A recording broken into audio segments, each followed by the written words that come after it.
Wow, every time I think I have a good handle on Palantir, they come out with big news that makes me appreciate the company in a whole different way and makes me even more bullish on the stock. In case you didn't know, Palantir has quickly become one of ARK Invest's biggest holdings, weighing in at well over $850 million across all of their funds combined. Palantir is just one of two stocks to be in all six of ARK Invest's funds that are actively managed by Cathie Wood, with the other being UiPath, ticker symbol PATH, which is another stock I definitely need to do a better job of updating you on. My goal with these updates is to share this information with you before it gets priced into the stock, which I really believe is going to happen faster and faster for Palantir as more institutions stop thinking of it as a meme stock and begin understanding what the company actually does. Your time is valuable, so let's get right into this huge news for Palantir. Palantir has announced Foundry for cryptocurrencies. Just take a step back and think about what's going on here at a high level as an investor. Cryptocurrencies are still largely misunderstood by the market, even by informed market participants like me and you. Most financial institutions still won't touch it, most governments are giving it a bad rap, and most private companies getting involved with the crypto market are met with harsh resistance, like Facebook and their Diem project. In my opinion, Palantir stepping up and creating tools within Foundry just for crypto says a lot about the future acceptance and widespread adoption of crypto. And of course, it says a lot about the flexibility and power of Palantir and the Foundry platform. Here's what the Foundry for crypto offering entails. Let's start with cross-chain analytics. Palantir Foundry is cross-chain agnostic and automatically integrates transaction and smart contract data from different main chains to enable rich analytics with low or no code, all the way back to the Genesis block. If that just sounds like a bunch of meaningless buzzwords to you, no problem. Let's work through it together. Different cryptocurrencies can exist on different blockchains. For example, the Ethereum network or the Binance Smart Chain or a ton of others. Blocks are basically digital containers where transaction data on the network are permanently stored. So you can think of a block as kind of like one page in an infinite record book. The book itself is the blockchain. Once the next line is written in the book, it can never be changed or removed, which is one reason that blockchain technology is considered to be so secure. Since there are different books, or blockchains, Palantir's solution needs to be able to read any of them and be able to work with all of that data, going all the way back to the first word on the very first page of the book, which is called the Genesis block. Okay, if you think of blockchains like books that grow with every transaction, then dApps, or decentralized applications, are just apps that do something on the blockchain. Just like regular apps that you use every day, there are all sorts of dApps, including games and finance dApps. When you hear about DeFi, or decentralized finance, those are finance-related dApps running on a blockchain instead of an app running on a centralized set of internet servers. Well, whatever kind of business we're talking about, they're going to need business intelligence tools to visualize what's going on at a high level, including data dashboards to keep track of important stats like sales volumes, transactions, returns, technical issues, and so on.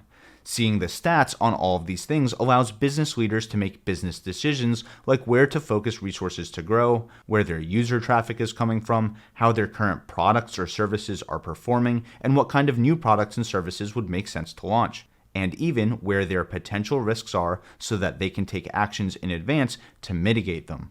This is just as true for on-chain businesses running dApps as it is for online businesses running apps, like the ones you already use today on your computer and on your phone. And just like you already know about online games that want you to spend money, and online banking apps and mobile wallets, you know that fraud is a big risk for any business. So, Palantir Foundry powers multi-factor, know your customer, and anti-money laundering solutions across fiat and cryptocurrencies to detect complex patterns of fraud with robust case management capabilities and low false positive rates.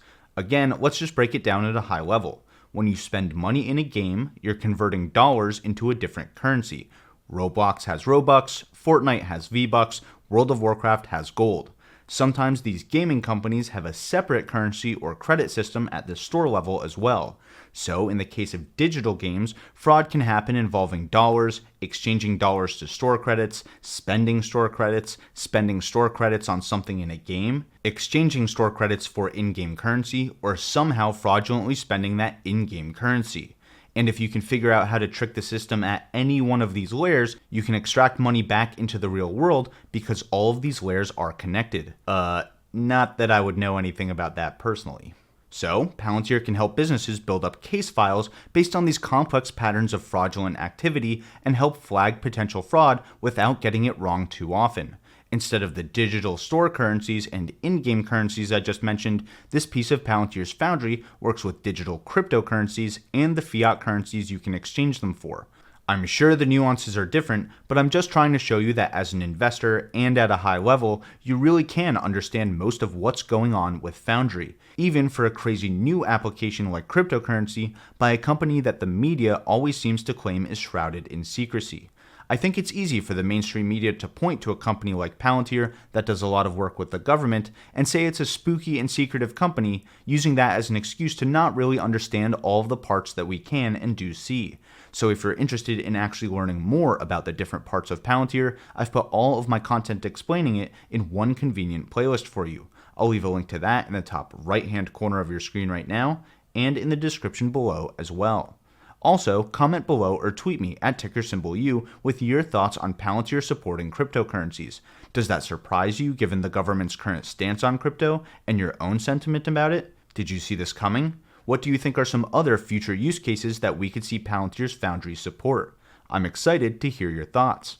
As for me, I think that it actually makes a lot of sense for Palantir to get into cryptocurrency, because anti-money laundering and financial fraud detection is actually how Palantir got started in the first place.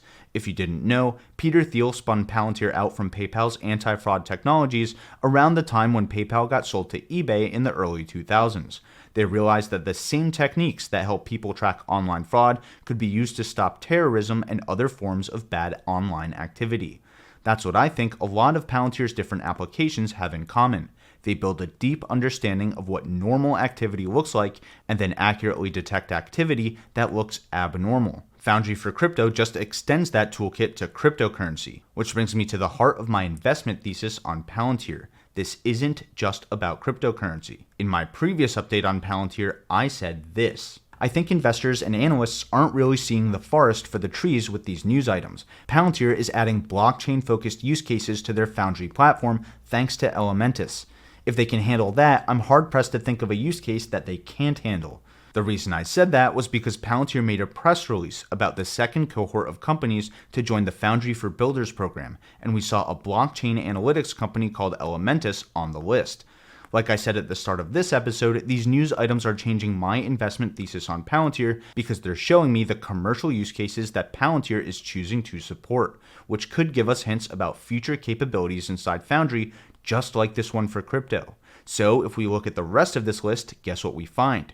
A digital media company focused on streaming and promoting sports, and a digital nutrition and food buying marketplace, neither of which are listed on the offerings page for Palantir's Foundry today. We know that Palantir has an auto racing offering because of their partnership with Ferrari's Formula One team. That offering allows Ferrari's engineers to look at the digital twin of their car to run race simulations, analyze subsystems to avoid part failures, and make real-time decisions during actual races, all without having to learn to code.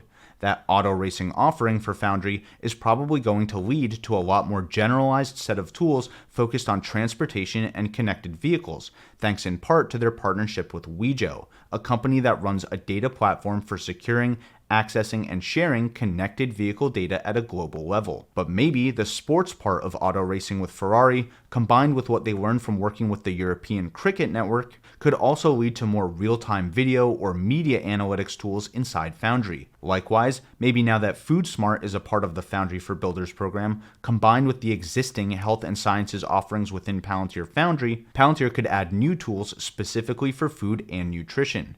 This sort of flexibility in terms of use cases gives Palantir a huge total addressable market. Every time they partner with a new type of company, we as investors need to be thinking about how this extends Palantir's out-of-the-box capabilities, which makes it easier for them to partner with other similar companies in the future. Combine that with their crazy focus on privacy, permissions, and security, and they can get entrenched very deep in every company that uses them, getting more and more clients every year, and growing your relationship with each existing client is how you achieve exponential growth. Every time I read news of Palantir working with new types of companies, I'm more and more confident that Palantir will hit $1 trillion valuation in the future, which is roughly a 20x from here. By the way, I'm not the only Alex with crazy hair who thinks that. Here's a quick clip from an interview with Alex Karp, Palantir CEO, that they just released on October 15th. We've gone from a company, we crossed the billion-dollar GAAP revenue market. There is no reason this company should not be 20 times bigger. Wait, can he say that? I'm just kidding. I think. Anyway, on the date of that interview, Palantir was sitting at around a $48 billion market cap. 20 times that would be $960 billion. I think it's just a matter of when.